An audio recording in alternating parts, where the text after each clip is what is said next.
via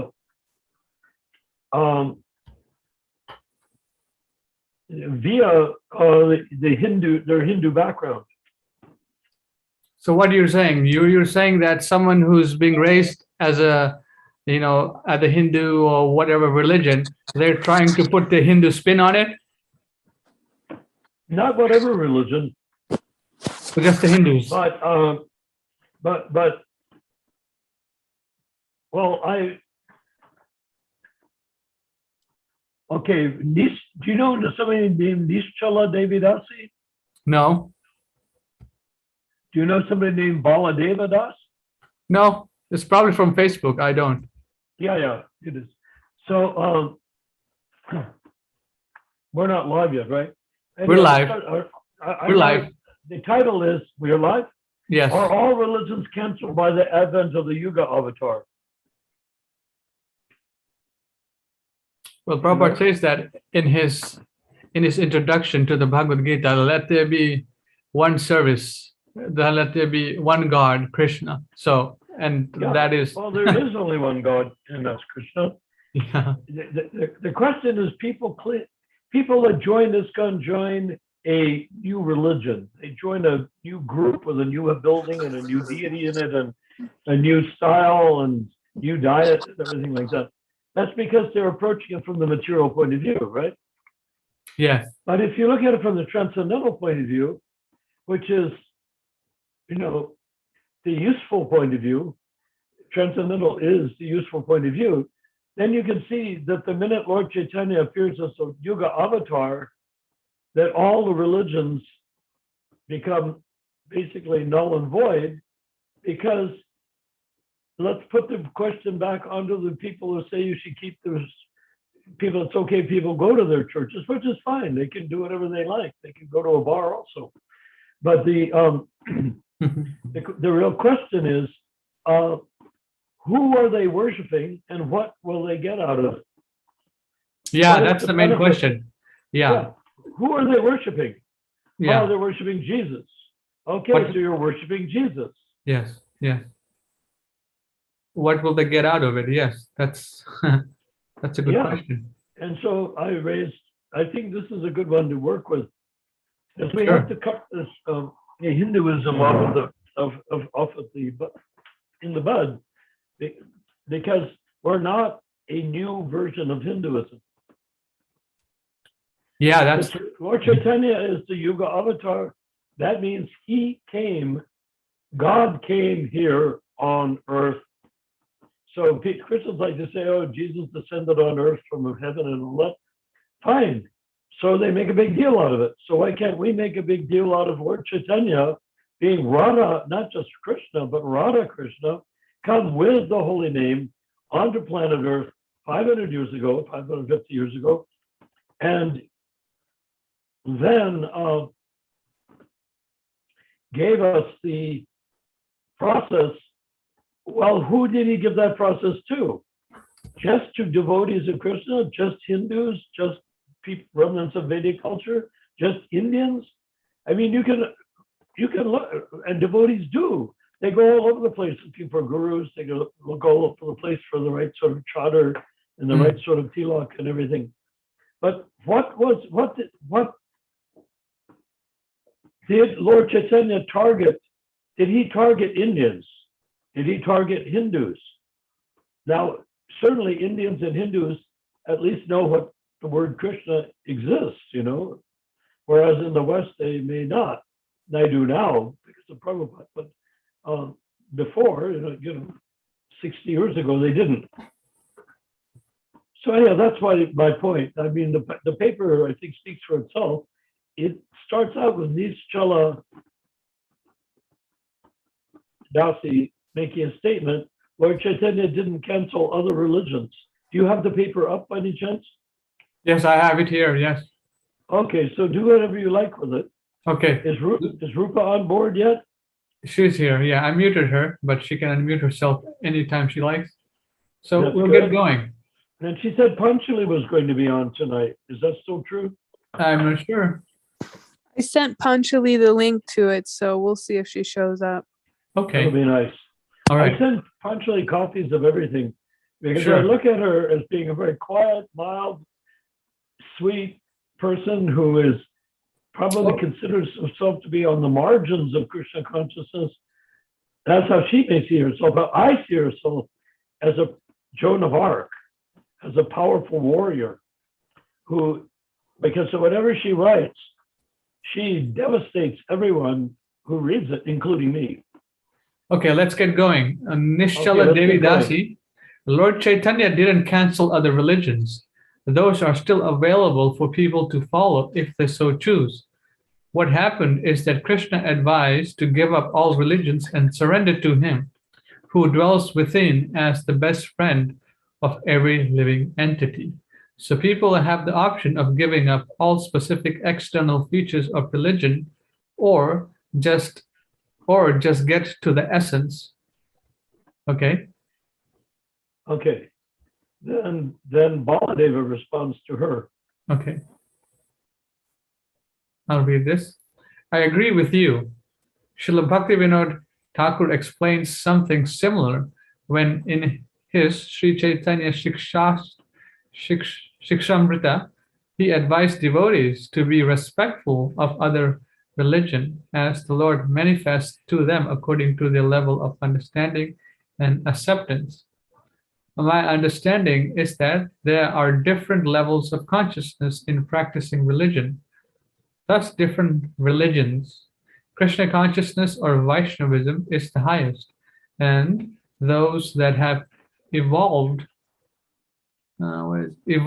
through their religious practice to appreciate and wanting to go further take up the last stretch of religious practice, total surrender to the Lord by not feeling obliged anymore to their limited understanding of religion.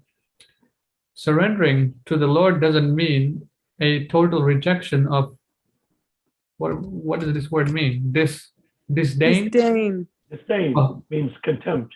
Contempt. Okay. Disdain or neglect of certain religious principles learned on the previous level of religious practice. Srila Bhaktivinoda continues to explain that even among those who are on the path of bhakti yoga, Vaishnavas, there are different level of consciousness by which they apply themselves. Total surrender to the Lord or abandoning all other form of religious practice, including the one prescribed by the Lord on the path of bhakti yoga, is a gradual process. You don't lift your left leg forward until your right leg is firmly situated on the next step. Very nicely written, wouldn't you say? Yeah. I agree with everything. Where I don't, it's not I don't agree, but where he says religion, he sort of tries to consider that Krishna consciousness is another step forward, or perhaps the final step forward on the path of religion. I'm going from a different angle. What? It's a she. Baladev? No, Baladev Das replies. Oh, okay, got it. Yeah. This fellow is very nice, and you can tell her feminine nature is at work in what she wrote, and it's very, very sweet and very, very nice. And it's very, very accurate. And when Baladev gets involved, he says, Bhaktivinoda explains, well, anyhow, I think I've dealt with that I've dealt with it in my writing there. I'm not writing to disagree with either of them. It's not that I'm against either of their views at all. I agree with them 100%. However, I feel we have to take one more step forward. And even if we don't go around telling Catholics that your religion has been canceled, we can do that. We're doing that with Mahaprabhu every day. We can say that all the religions are canceled. I think we're getting close to the time where we can actually say that. But to say that, we have to understand Krishna consciousness as not being a religion. That if you look at it from Krishna Loka, it's a descent. Just like the Christians like to believe that Jesus came down from heaven to take people back to heaven and save them.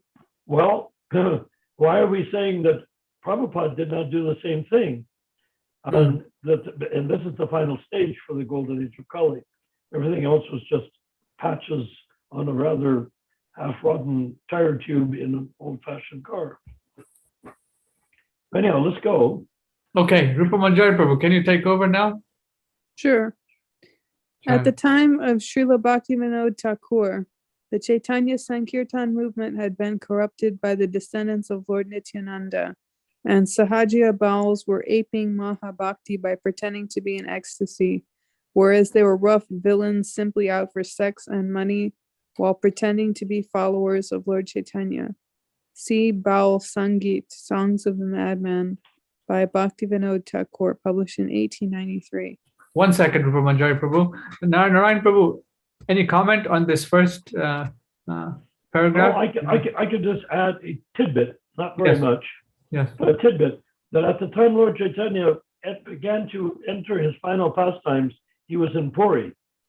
And when he was in Puri, he began to act like a madman, babbling and out of his mind. And there were people that saw him doing that and pretended to be doing that, and thereby got into a position for advantageous position for begging, is all they had to do was act crazy and babble and chant, and people would give them money and sex for that matter.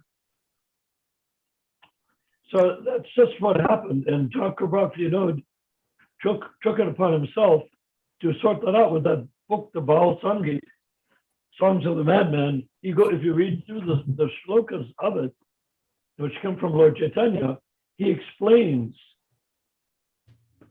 what the real meaning is, as opposed to the false Sahaja meaning. The only thing I'm really going to say besides that is that the Ramakrishna movement picked up the Balls of Bengal, was based on it, and they believed in smoking pot and opium and stuff like that. They were just totally wild madmen, and they took it to the extreme. And Bhaktisiddhanta Saraswati came out, so Thakur Bhaktivinoda made it his mission to stop that. And Bhaktisiddhanta, in his strict non-contrarian mode, wiped out the Smarta Brahmins and wiped out all of these people. And the paper goes on to describe. And with the contrarianism of Gorkha Das Babaji, he was able to ditch formal Vaishnava behavior so that he could take people from everywhere and make them into devotees. Anyway, that's enough said, I think, maybe too much. By the time that Gorakishore Das Babaji released the Vaishnav Sampradaya from the restraints of proper Vaishnav etiquette, and Bhaktisiddhanta Saraswati had gathered all of the Smarta Brahmins into the Gaudiya Math, tricking them in with his astonishingly erudite use of the English as well as Bengali language, Srila Prabhupada then provided the last leg to the core and vital teachings of the Yuga avatar by creating the ISKCON Krishna consciousness movement. Any comments, Narayan Prabhu, you want to make? No, you can make. So you're saying here that by the time that Gorkishore Das Babaji released the Vaishnava Sampradaya from the restraints of, what do you mean by this? How does Gorkishore Das Babaji come here? He's the disciple, he is the spiritual master of Bhaktisiddhanta. Yes.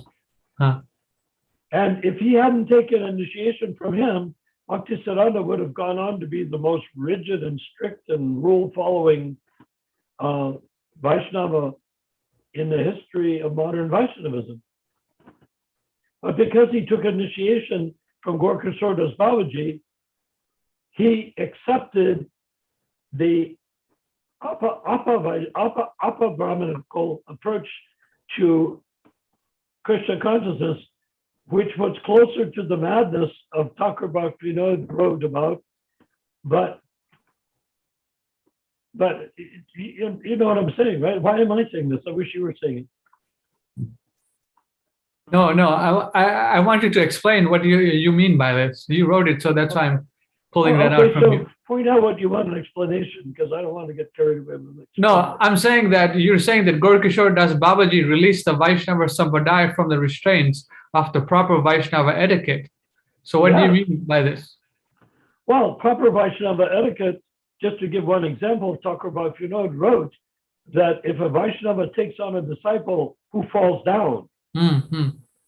he has to go, the guru has to go to his godbrothers, throw himself on his face in the dust at their feet, weeping and beg for forgiveness for having polluted the Vaishnava Sampradaya by initiating an unworthy person. Okay, that's what you meant. Okay. So Yeah, so sure, well, that's part of what I meant. But Prabhupada initiated so many people. I mean, of thousands he initiated, hundreds fell down. He didn't go Right. to his godbrothers and beg. He just accepted that this Bal Sangha, sort of this craziness of Krishna consciousness through Gaur Kishore, allowed this to occur. That's what you meant. Okay. Yeah. It doesn't read that way? Not to me. Oh, okay. How does it read to you? Well, I didn't get the part where the proper Vaishnava etiquette. This part here, released. You said Babaji, Gorkishore Das Babaji, the Vaishnava, released the Vaishnava Proper Sampradaya Vaishnava from, etiquette. yeah, proper Vaishnava Yeah. etiquette. And Bhaktisiddhanta Saraswati knows more. Okay. And by his being so completely erudite, he brought the Brahmins in because they had nowhere else that they could get that level of erudition, and they all wanted to have their own gurus. They wanted to be gurus and have their own temples and make their own money from their own disciples. So you're saying that Bhaktisiddhanta Saraswati Thakur, by his erudition and his scholarship and his eruditeness, gathered all these people who were going to be obstacles, or Yeah, big obstacles, because if they'd all come out and become gurus, can you imagine the obstacles Prabhupada would have encountered taking his what is it called? Oh, what is it called when you're wet? Something wet, when you're in neophyte? Wet behind the ears, is it? Yeah, I think it is. Wet behind the ears, Brahmins, sannyasis, householders, children. He brought them to India. And you mean- if Bhaktisiddhanta hadn't immobilized all of those Marta Brahmins that he immobilized when he was 18 or 20, they would have taken our movement and chopped it into pieces. All of them would have wanted to get the disciples. All of them would have wanted to Prabhupada's disciples. All of them want to defeat Prabhupada. All of them would want to be smarter because they want the Western money and Western disciples. It was a tasty treat for them. But Prabhupada, because of Bhaktisiddhanta, they had destroyed the Gaudiya Math, destroyed themselves, etc., and also to a large degree went into old age or even died. So Prabhupada came into a vacant spot, made vacant by Bhaktisiddhanta's erudite language, fooling these Gaudiya Math guys. What did they ever accomplish? I mean, look at all the Gaudiya Math. Is there more than a dozen Gaudiya Math temples out of 60,000 people that were following him?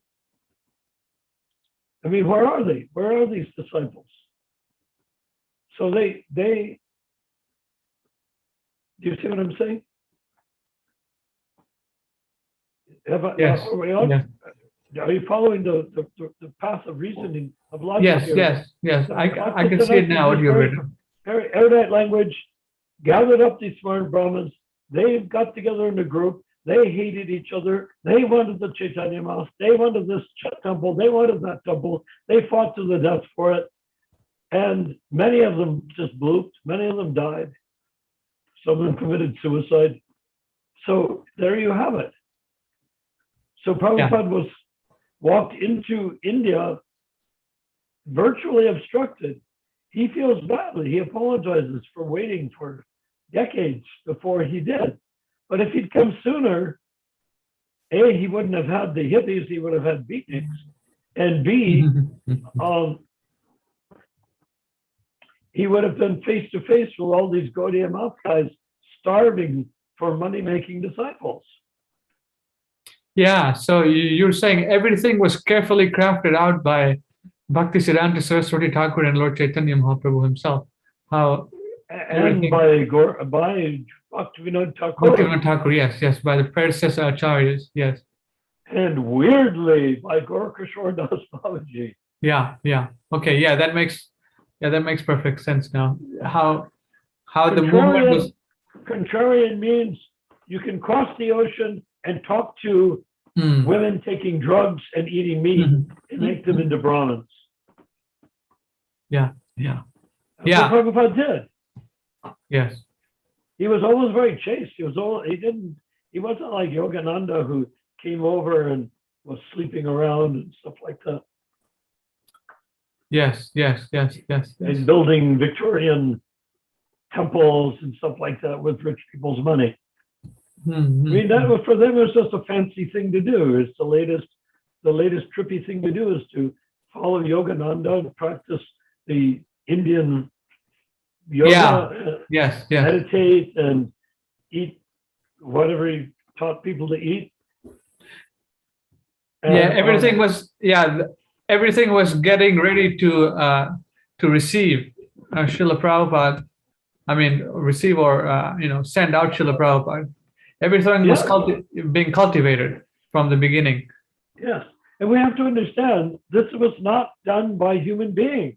Yeah. That's what I just realized, that how it has been divinely set up for us to. Yes, that's it. Excuse me. Yes. Divinely arranged. So this is our distinction.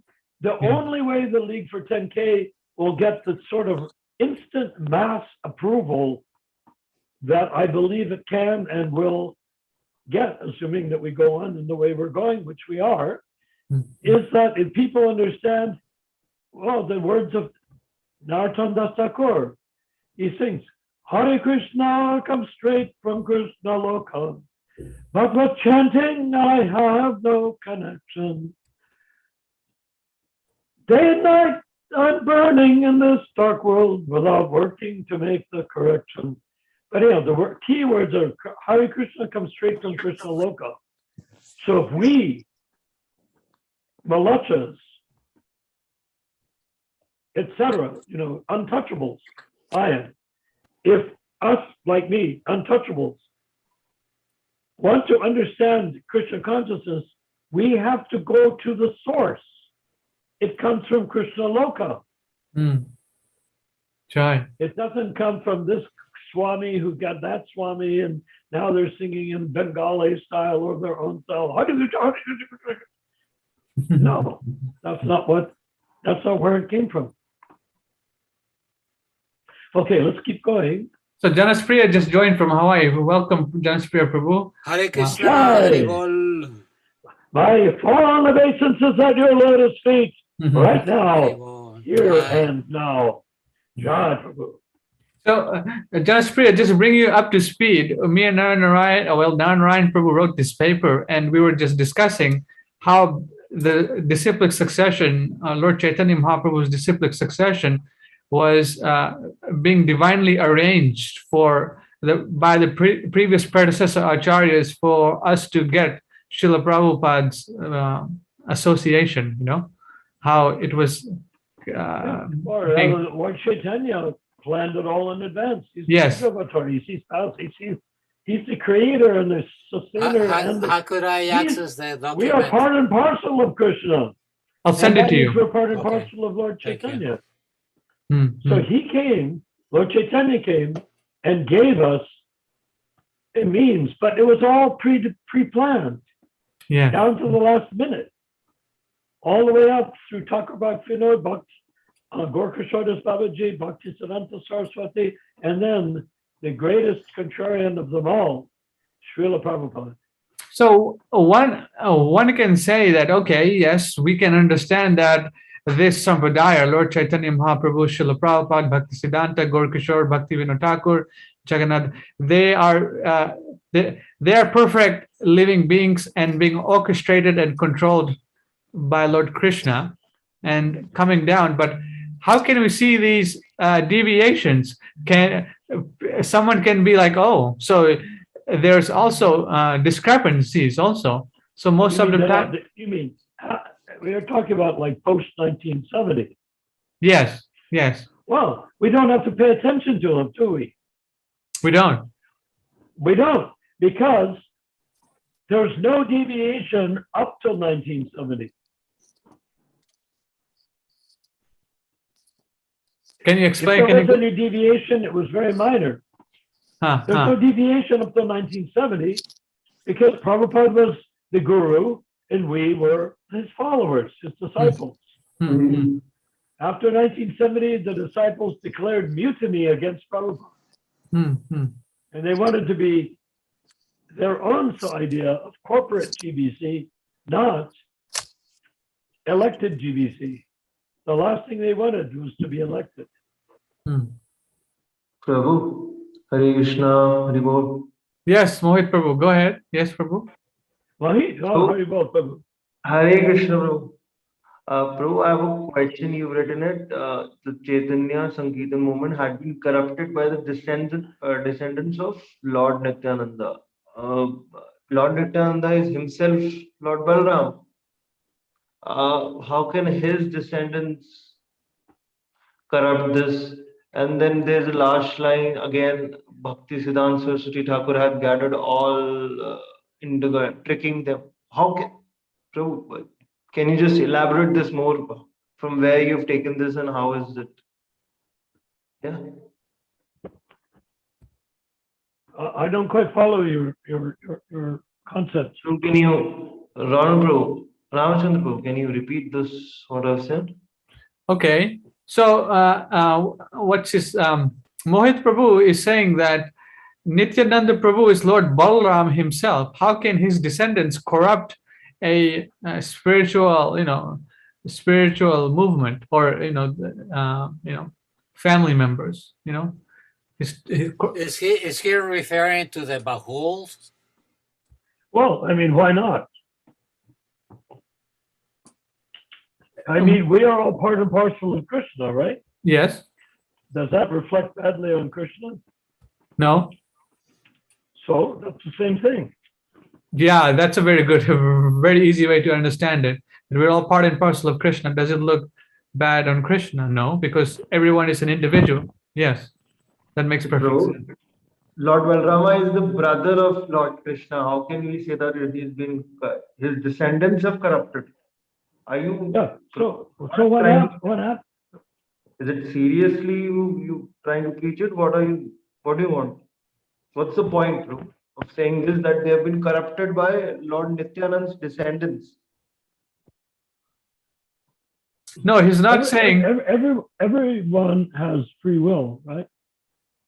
Bro, Yes. It's Lord Nityananda is Lord Balram himself. Are you? No, Mohit Prabhu, try to. Can I give you a little not getting- example of Prabhupada's Katha?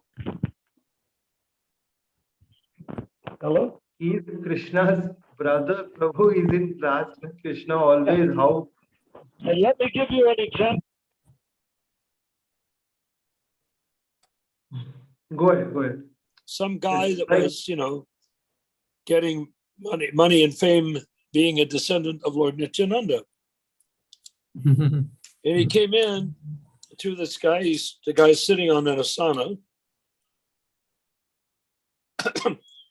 The guy's sitting on an asana, his lips are red from chewing pan, whatever you might expect, right?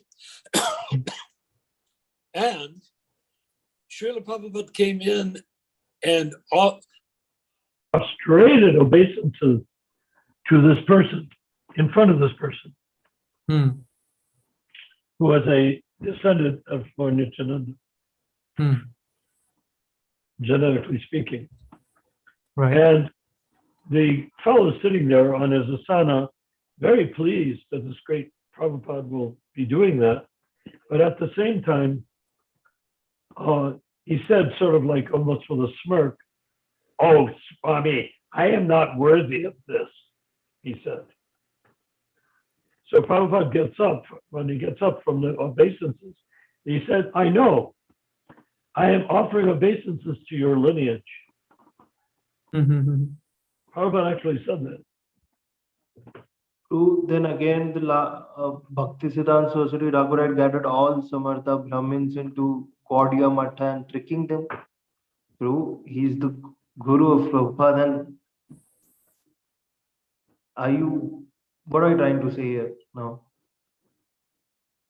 Explain it, Prabhu. Ramchandra, can you just elaborate what I thought?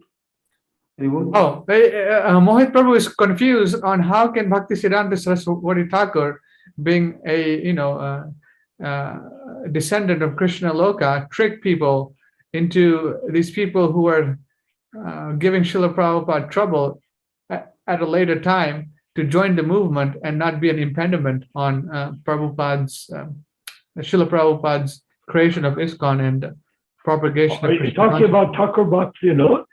No, he's talking about Bhaktisiddhanta Saraswati Thakur, how he has gathered all of the smarter Brahmins. How is that because they were troublemakers. So you think, Prabhu, that Bhaktisiddhanta Saraswati Thakur would make these troublemakers come in and trouble Srila Prabhupada?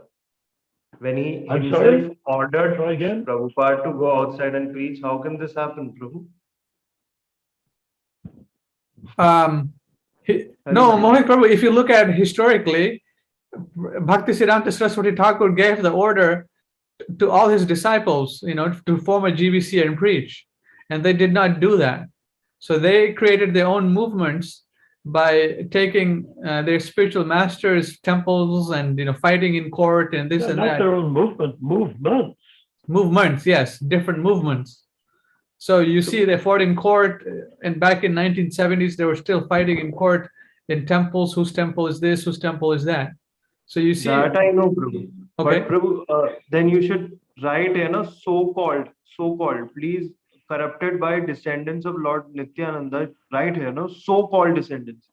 The namesake of descendants, right? Because Lord Balram can't be wrong, no? His so-called descendants who got into Maya, who fallen down, you can write that, right? So-called. It's a very important word, Prabhu, because you're attaching the word with Lord Nityananda, his Lord Balram. We can't say like that, no? That's my point. I was seeing it on YouTube, and then suddenly what is this happening, right? Okay, he's saying now, Prabhu, that the sentence would have been better if it was called corrupted by the so-called descendants of Lord Nityananda. So-called fake descendants, you can say, right? Okay, so-called fake descendants of Lord Nityananda. Okay. But you see, we are in the Vaishnava Sampradaya. If you look in the Bhagavad Gita, you'll see the whole Sampradaya listed there. The later Sampradaya people are not the descendants of Nityananda, they are the Goswamis. Okay, yes, yeah. So we have a Vaishnava lineage. I am putting forward the idea, which people can agree or disagree, but I'm putting forward the idea that our Sampradaya for the golden age of Kali, for the Yuga avatar Lord Chaitanya, Radha and Krishna in the form of the Yuga avatar, that our Sampradaya begins with Lord Nityananda. Now you can argue why. I thought the Sampradaya, if you look at the Bhagavad Gita, it begins with Balaram. Right? Yes. So how can I say Sampradaya begins with Lord Nityananda? Well, in 1968, Srila Prabhupada wrote a letter to Brahmananda, which I was looking over his shoulder and reading, and it said we should all imagine that we are being dragged up to the Sampradaya by Lord Nityananda. I looked at it. I said, wait, that's not right. Why would we be dragged up by Lord Nityananda? I thought we'd be dragged up by Balaram. And in fact, on other occasions, she said, we're being dragged up to the Sampradaya by Lord Balaram. You know? Mhm. So, if we're being dragged up through the Sampradaya by Lord Balaram, how does it become Nityananda? Does it have occurred to me, Lord Nityananda is Balaram? Exactly, Ah. that is my point, Prabhu. If he's Lord Balram himself, then how can his descendant go wrong, right? It may be a fake disciple who must have made all the corruption, right? So write it there, right there. Those are the fake disciples. Let's keep Don't write this. descendants there. Descendants Let's is a keep very this. big word, Prabhu. We should keep this practical and keep it simple. If we want to go back to Godhead, we are being dragged up by the Lord Nityananda through the Sampradaya. Okay? So if we're being dragged up by Lord Nityananda, Balaram, it's the same person. There's no difference between Nityananda and Balaram. Of course. So if yeah. we're being dragged up, that's because this is a Yuga avatar has come here. Lord Chaitanya has come. A Yuga avatar means Lord Chaitanya is Krishna and Balaram is his first expansion. Exactly, yes. That's Yes, what my but if point he's is. Lord Chaitanya is Krishna, Balaram's the first expansion. As Lord Chaitanya, Lord Nityananda is his first expansion. Yes, exactly. Yeah. Yeah. So we have Yeah. we have a very short sampradaya. It only goes back for, well, Lord Chaitanya appeared 550 years ago or so, right? So Yeah. we need to then confine our sense of Krishna consciousness not to the entire the Bhagavad Gita gives us knowledge of who Krishna is. And once we know who Krishna is and we say Yuga Avatar came, Lord Krishna came as Lord Chaitanya, then the usefulness of knowing who Lord Krishna is not really that strong at this point, because we need to know who is Lord Chaitanya. And what does Lord Chaitanya give us? He gives us the Hare Krishna mantra. We're talking descending from Krishna Loka down to you and me, all of us here on planet Earth, without any Indian culture, without any Hindu culture, without any Judaism, Christianity, Islam, or whatever. So let's move on from that topic. We can put all those things. Right? The purpose Let's of this. move on from that topic. What That's we're not reading. the point to discuss. Huh? True, that's not the point to discuss. We are Sanatan Dharma. We're preaching Sanatan Dharma. That's for everyone. Foreigners, Indians, everyone. If they want to take it. That's the opportunity which Chaitanya Mahaprabhu has given. So I'm not sure what you just said. It's a little scratchy. Rupa Manjari or Ramachandra, can you? Yeah, he's saying let's continue the discussion. I think he wants the discussion to continue. He made his point and then Oh, yes. Yeah, so I hope that we give you at least some inkling of answer. The accuracy, I can assure you of. The easy to understand part, that's up to each individual. Who knows? So let's just go for it, okay? I'm Yes. with you. One quick note, in Chaitanya Charitamrita and Srila Prabhupada's Chaitanya Charitamrita, Srila Prabhupada talks about what was it? Advaita Acharya's descendants. Descendants meaning his sons, you know. One of his sons was a pure devotee. The other sons, they did not take up Krishna consciousness. So You know, I think that I said Nityananda and I think I meant Advaita. Okay, maybe that's, yeah. So that's in the Chaitanya Charitamrita that descendants of Advaita Acharya, you know, one son took up to Krishna consciousness and one son did not. So yeah. So I don't know the history that well, unfortunately. If I were a better student of the Chaitanya Charitamrita, I'm sure I'd understand every detail, but I'm not. But we can understand that after Lord Chaitanya, there was a disturbance to the Sampradaya. And that disturbance of the Sampradaya was revived by Thakur Bhaktivinoda. he had gotten into a group of people studying Shastra. He was a young guy, and he was with a bunch of young guys studying Shastra. And he said they were doing all sorts of stuff. It was very, according to him, it was fairly low level. And at that time is when Emerson, Thoreau, Hawthorne, all those people in the Transcendentalist movement in America were studying the Bhagavad Gita from Thakur Bhaktivinoda. But then, in one of his books, he says, volume 1, as a Jaiva Dharma, I'm not sure. But in volume 1, I read it decades ago. But in volume 1, he says, then I came across Sridhar Swami. And I don't mean Prabhupada's godbrother Sridhar Swami, an original Sridhar Swami, who explained the exact sampradaya and how Krishna consciousness actually works. When that happened, he revived the Krishna consciousness movement in Bengal, as according to his nature, as a magistrate for the British government, etc. But Bhaktisiddhanta came and became his expansion, basically, in terms of understanding Krishna consciousness. But he couldn't take initiation from his own father, so he took initiation from Gorakhshor Das Babaji.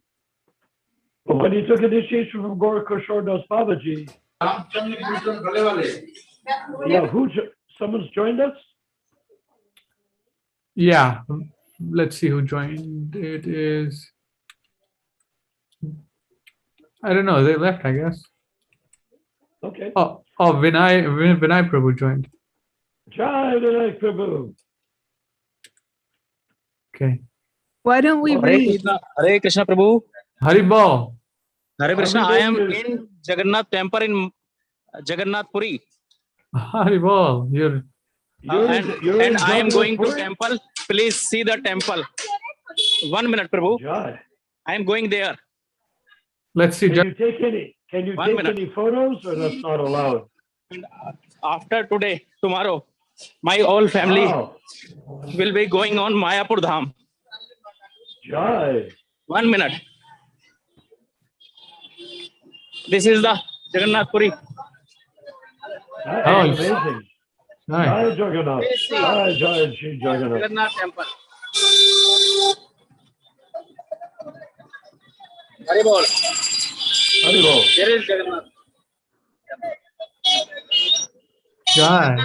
Can you see? Yeah, we can see Jagannath Temple. Yeah. That's Jagannath Prabhu, in Temple, front huh? of me, Jagannath Puri temple. Oh, wow. Haribol.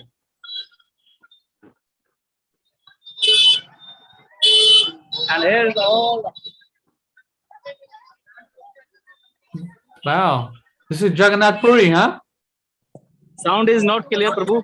No, I said this is Jagannath Puri, huh? Hare Krishna. Yeah, Jagannath Puri, hai na? Yeah, Jagannath Puri temple. Oh, wow. Joy. Ramachandra, can you turn on my video, please? Sure. I am going.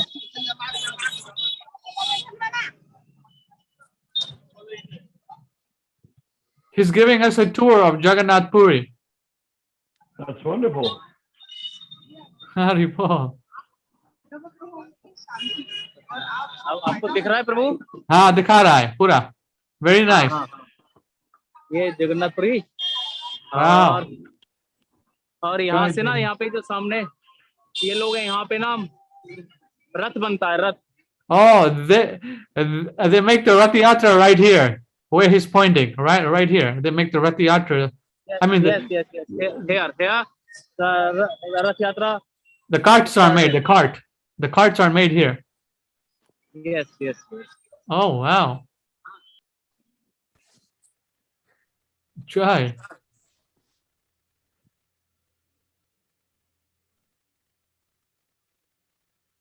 What is this place called? What is this? This is the entrance to the temple? ये क्या है? What is this? This is the entrance है temple के? Huh. I guess everyone saw that, huh? Hare Krishna. Yes, we're here. प्रभु जी अभी हम ना we are going for lunch. Okay. Hi. So I should be disconnect this phone. Sorry, Prabhu. Haribol, thank you for letting us see Jagannath Puri, Prabhu. Excellent that you remembered us going to, took a darshan of Lord Jagannath. मैं भगवान को आप सबकी तरफ से Jai. Okay, let's get things going, Prabhu. He wanted to give us a darshan of Lord Jagannath's temple, Jai. and where he was pointing, they make the carts there. So, Jai. Hari बोल. Yes, Prabhu. Bolo. हरे कृष्णा प्रभु. Yes, bolo, क्या? मैं आप सबकी तरफ से दंडौती कर देता हूँ. Jai, Hari Bol. Thank you. सबकी तरफ से आपको दंडौत करता हूँ. Oh, he's paying Dandavad obeisances for, how can you say, on behalf of us to Lord Jagannath. Jai, Prabhu. Thank you very much.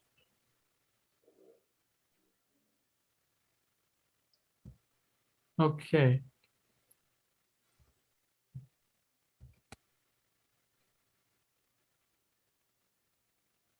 Okay, let's continue the reading, Prabhus. Okay, where were we?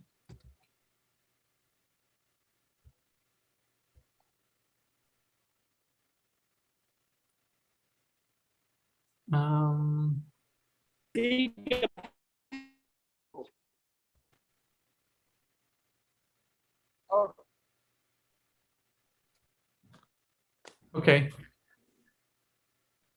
So It is only after Srila Prabhupada that we are in a position to declare that the Yuga avatar, the same God worshipped by Muslims, Christians, Jews, etc., is the same God that they worship. We, of course, do not tell other religions that they are barking up the wrong tree, but the tiny benefit that they obtain from their wine drinking, meat eating, exploitive pujas is certainly not pleasing to Lord Krishna, whom they think they are worshipping in the name of Jehovah, Allah, etc.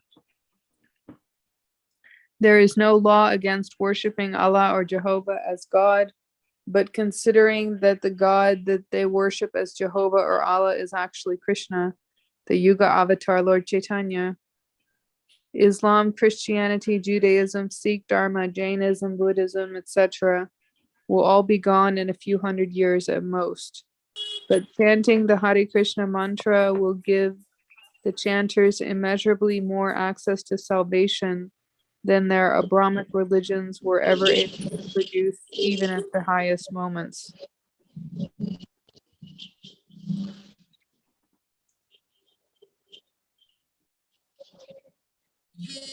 The Inquisition, the bonfire of the vanities, the wandering in the desert did not produce anything resembling pure unalloyed love of God.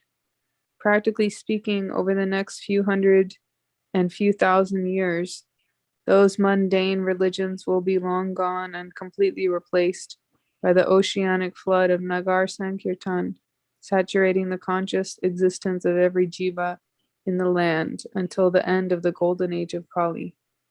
Jai. Hari Bol.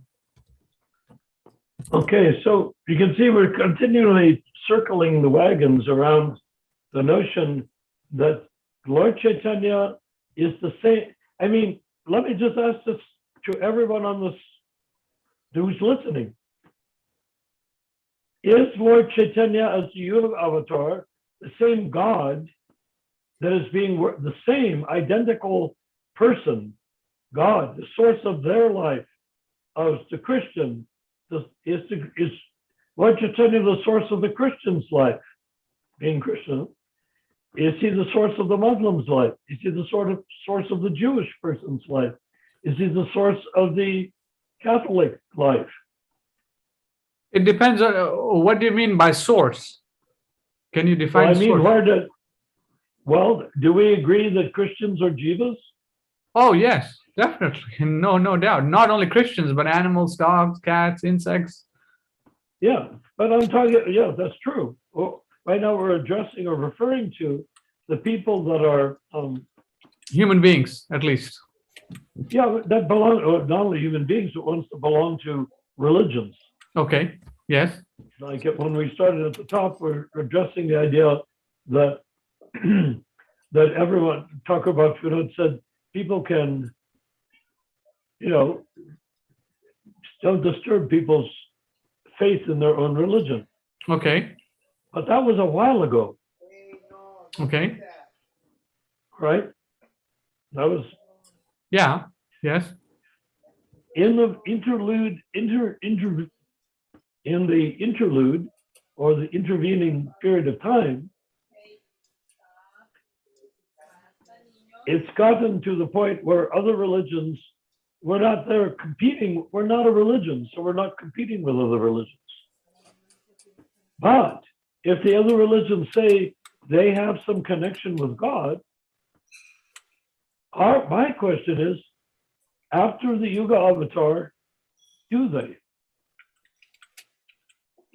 You're saying, is the religion bona fide or Well, bona fide means what? No, bona fide means what? What is bona fide? is it a form of practice that they can attain their goal, whichever it may be? Well, they want to die and go to heaven and be with God. So they eat animals, they declare war, they kill people. So how successful do you think they're likely to be? Not successful at all. Well, therefore, that's what I'm saying also, that the Yuga avatar has said, forget all this misunderstanding about religion, which has created, the Thakur Bhaktivinoda says, the sectarian clashes that end in people killing each other. Well, they do kill each other. The Muslims are busy killing Christians, killing Jews, killing whomever, Right. Hindus. They kill, Yeah. what? Hindus, other Hindus. Christians, Hindus, yeah. They're killing. Right. The Muslims are killing. Mhm. Yeah, Bangladesh. Muslims killing Hindus. First, the Muslims created the Hindus, and now they're killing them.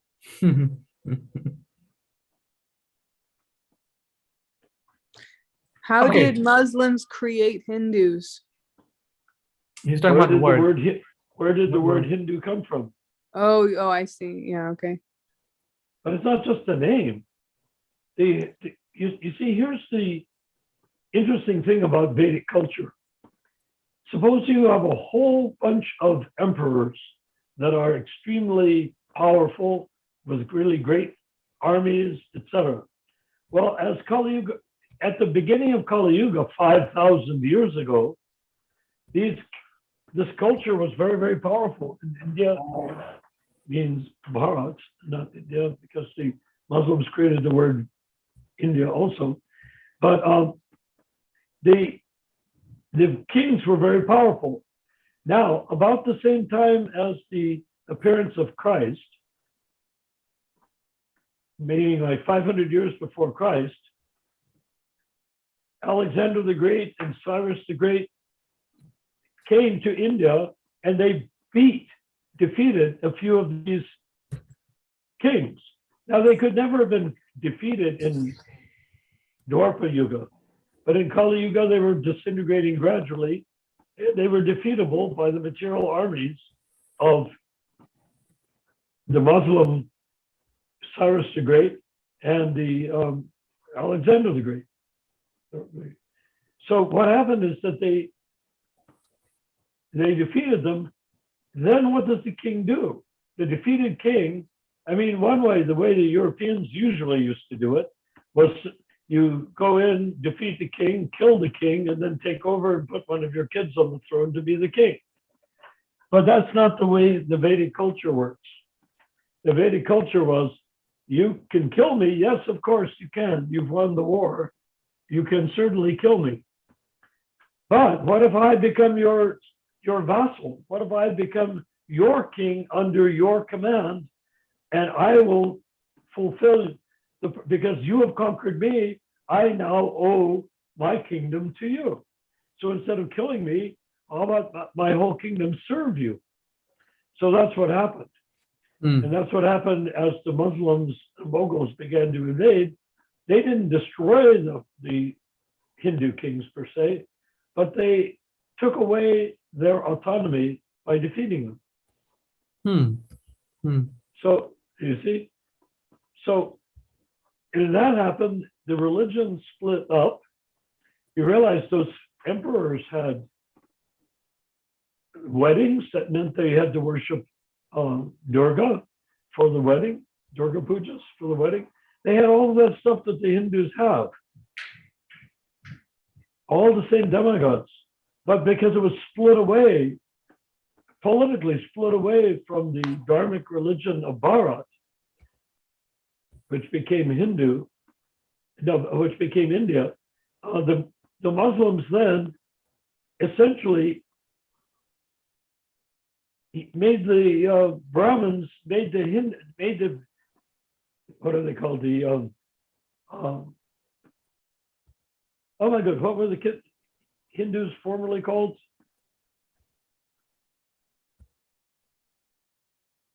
What were the Hindus formerly called? Yeah, before they were called Hindus. Sanatan Dharma? Sanatan Dharma, yeah. Hindu. Exactly. Sorry, I missed it. So the Sanatan Dharma became castrated. It became like eunuchs, separated from the kings. So it was just their religion that they traditionally and sentimentally and fondly worshipped. So it became a subculture to the Muslims. The Muslims were the dominant, Islam was the dominant religion, but in most cases, they didn't prevent the Bharat or Indians from worshiping their religion, which was Sanatan Dharma, but they called it Hindu. The Afghanistanis named the Sanatan Dharma, instead of Sanatan Dharma, they called it Hindu. And they couldn't say Indus, so they said Hindu. And it meant people on the other side of the Indus River. Meaning, if you're standing in what you call it? If standing there in their Muslim country, looking across Indus River, you're referring to the people on the other side. The Afghanistanis would stand there near the Indus River saying, oh, those people over there. And that's why they called them Hindus, because they were over there on the other side of the Indus River. Just one quick point. I just want to say, Janaspriya Prabhu, you've been listening. Do you want to comment anything, Prabhu? You've been listening for the past. I'm enjoying like anything, but yeah, the word Hindu doesn't exist in Sanskrit. Jai. Haribol. But Sanatan Dharma is Sanskrit, correct? Jai. Yeah, the words, the word Sanatan is used in Jiva Bhuta Sanatana. The soul is eternal. Sanatan Dharma. Dharma is also used. It's sort of like in America when slavery was brought to an end, they had all sorts of unpleasant ways in which they referred to the black people, particularly the N word, right? Oh, yes, yes. Nigger. Yeah. Well, that was not considered a bad thing to say at the time, because it was the former slaveholders and their white, villagers that were around their plantations, right, that used the term. Why shouldn't they use it? And I would say that word, Nigger, is not even a bad word to call someone, because I believe it came from Niger. Niger, which is a country of people in Africa. And to make things even more complicated, in the case of Americans using that word, in other words, they were mostly those slaves that came to America were already slaves in Africa. Hmm. It wasn't like they went out on the beach with a butterfly net and captured a nice little family eating snacks on the beach on a beach blanket. No, they were captured in war amongst the different African tribes. And then the Muslims got involved. And the Muslims would go to these tribes and buy them from the people that owned them for having defeated them in war. And then they'd bring them out and sell them. The Muslims would be wholesalers. You're of talking human about, beings yeah. Yes, to slaves. to the Westerners, the English, the South Americans, the Americans, or whatever, you know. You're talking about the history of the African Americans, how they were bought and sold as slaves in America. Yeah. And So the anywhere people else. complaining about having been enslaved in America are really stretching it. Hmm. Because they should say, okay, what if you hadn't been enslaved in America? Where would you have been? Oh, I would have been living free in a Mercedes Benz in Tanzania. They said, oh, really? Oh, do you think so? Or would you have been a slave and probably killed as a human sacrifice in Tanzania? That brings a good point, that if, whatever happened in the past, it's relative, that's why dealing on the relative platform is dangerous. Here at the ISKCON, we don't want to deal with the relative Well, that's consciousness, true. Yeah. Words change, Yeah, relativity, so we want to deal with the spirit soul and what Prabhupada actually wanted, not what Prabhupada think he wanted or what I think he wanted, what he actually wanted. Yes, exactly. And then you see with the GBC, the unelected GBC, which is hijacked Prabhupada's movement, their relative resolutions, dissolutions, they cannot provide any solution because they're not following Prabhupada. Well, because we're still treating them as though if they were following Prabhupada, Yes, they'd be okay. right. But they wouldn't be okay, because the only way for the GBC exists is if you're a temple president. And if you're a temple president and maybe there's 30, 40 temples around, and you put up a list of all the, say, 20, 30 temple presidents on a list, a ballot, and then you have an election, then you pick the 12 with the top number of votes, you're still a temple president. But now for 3 years, which is renewable, for another 3, another 3, another 3, you become a GBC. Try. So where's the similarity? We cannot consider that those we should not even bother calling people GBC in today's terms, or gurus. Yeah. Because they're not. They're not gurus, Now, they're not GBC. Yeah. right. Now they can argue, but isn't it possible to have successor gurus after Prabhupada? No. Well, I say no, you say no. But I mean, if they say yes, good, but where do you get them from? Or the GBC appoints them. Well, take away the GBC. Take away the GBC. It's just like on a table, you have certain things. Sweep some of the things off the table onto the floor. GBC is now lying on the floor. Now, how do you get the gurus? Well, we don't have any way to get the gurus now. The GBC was appointing the gurus. You see the simple math?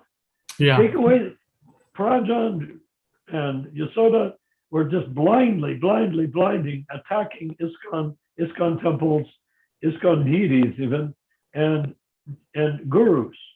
But the GBC appoints the gurus. So, That's it. And I kept saying, those are simply the little sock puppets in the hands of the GBC. The gurus are not the problem.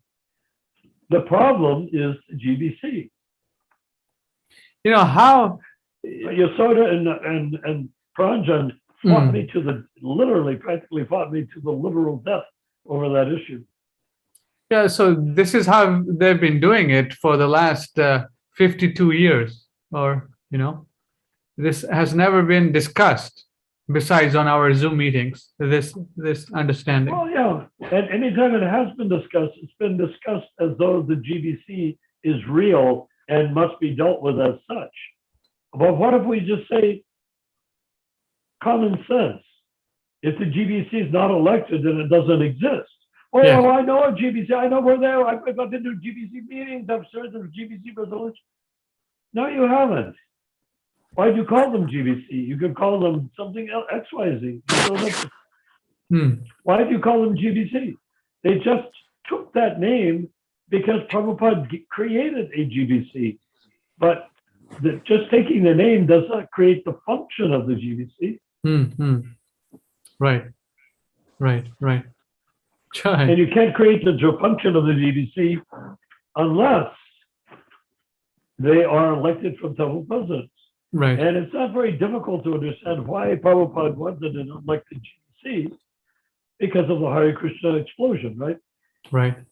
There were so many temples opening, but they didn't know what to do. So you take the GBC and they go to these different temples and set them up. Here's the deity worship. Here's the deities. Here's the decorations. Here's the books. And here's how you do the classes. Here's how you cook. Yeah. All of that can be arranged from the GBC, and then they leave. Not that they take over and control you and your temple. You're free. And with individual incorporation, there is no big corporation to be run. You can only run a global corporation when you have a global corporation. But supposing you say each temple is individual incorporation. So, but ISKCON Incorporated, that means corporation.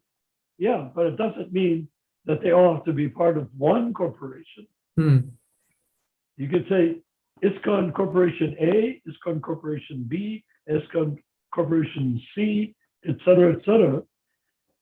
All ISKCON corporations with just one building, one temple president.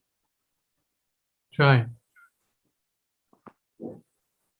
So it's not that people cannot make a coordinated effort, collaborate, and stuff like that. But the basic principle is one temple, each temple incorporated as ISKCON, each temple president in charge of the temple, and then GBC comes in and helps the temple presidents set up their temple.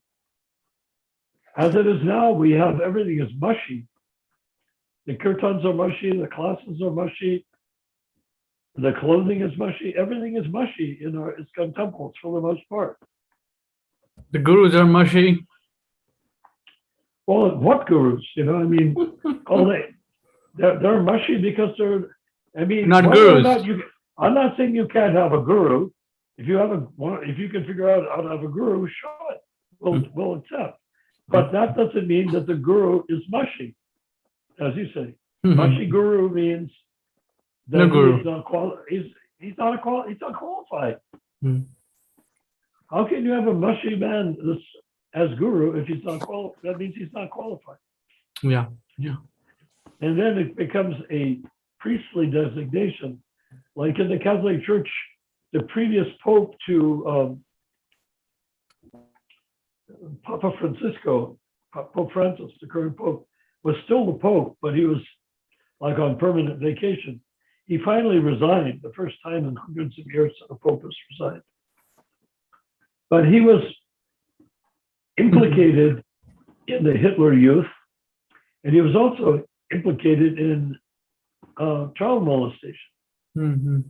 So when that came out, he sort of, he's become ill, and he went off on permanent vacation, and then Pope Francis was made Pope.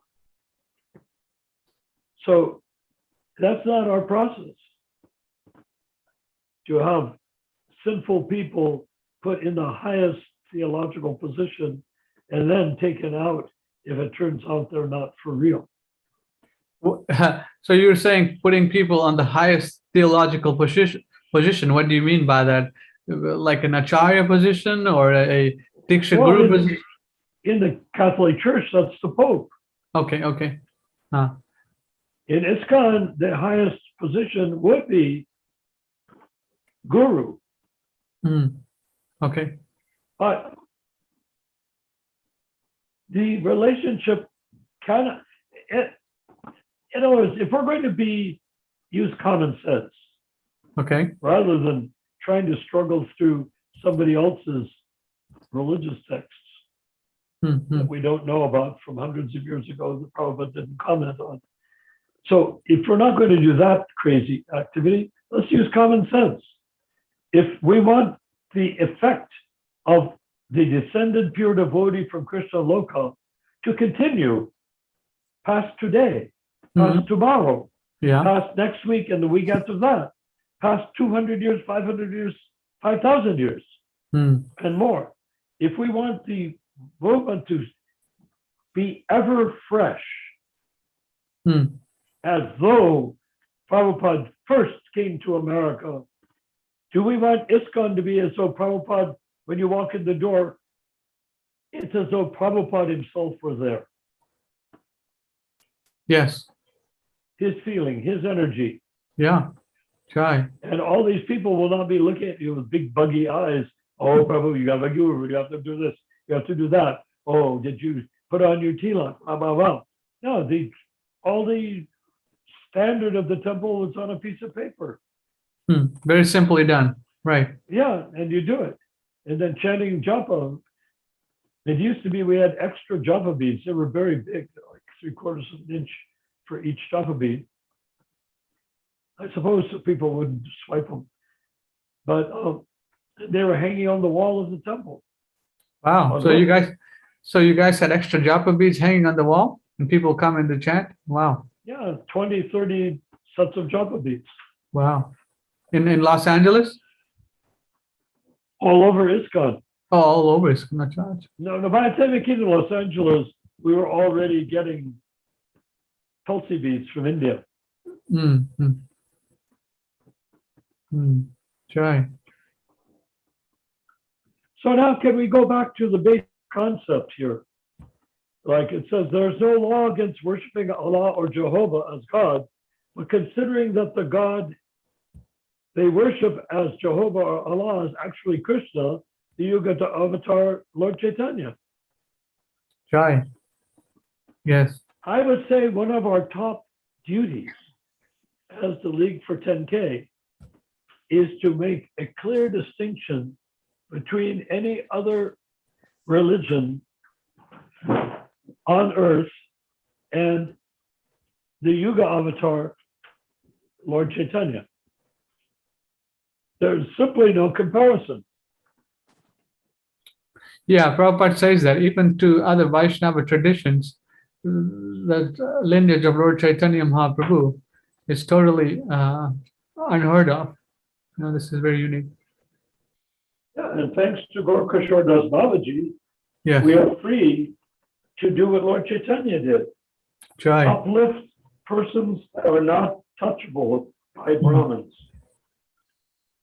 Yeah. I'm not touchable by Brahmins. Well, I'm not. But I was given Diksha by Srila Prabhupada. Right. That doesn't mean that now only Brahmins can touch me, now they're taking Diksha. It doesn't mean that I'm a very sacred person and people should worship me. What it means is that I can go, the untouchable, Malacha, Chandam, I could go and uplift others. Right. Who are untouchable. So if I become a initiated Brahmin or a sannyasi, obviously people in the Vaishnava tradition will treat me with some honor, respect, and darshan, garlands. So here's a nice seating place, give us a lecture, that sort of thing, But what about me? I will not take that position. I will not take that position. I will say, I was untouchable and was touched by Srila Prabhupada. I will now go and touch those who are untouchable, as Prabhupada touched me. Right. So we have to break down all these false distinctions. Catholics don't like to touch people that are not Catholics. They like to kill them, but they don't like to touch them. Okay, so let's finish that off here, and then let's go to the next discussion. So once